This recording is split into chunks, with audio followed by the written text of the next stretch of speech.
আমাদের দেশে নারীর নিরাপত্তাও নেই, নারীর যে অর্থনৈতিক যোগান থাকতে হয় সেটাও নেই, যে কারণে তারা নির্বাচনে আসছে না। সো এবারের ইলেকশনটা তো চলেই এসেছে প্রায়,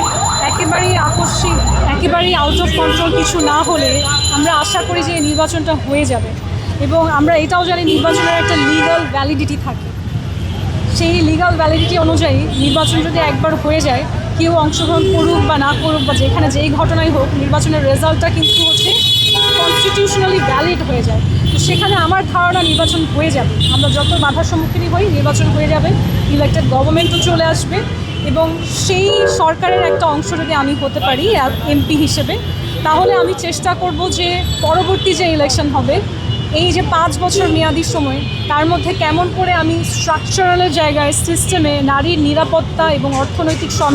সমৃদ্ধিটাকে সাস্টেনেবল করতে পারি, যাতে পরবর্তী ইলেকশনে নারীর অংশগ্রহণ ব্যাপকভাবে বৃদ্ধি পায়। এবং আরেকটা যেটা বলেছিলাম যে ক্যাম্পেইন করার বাজেট নারী পুরুষ সবার জন্য যেন রাষ্ট্র কিংবা ইলেকশন কমিশন যৌথভাবে উদ্যোগ নিয়ে দেয়।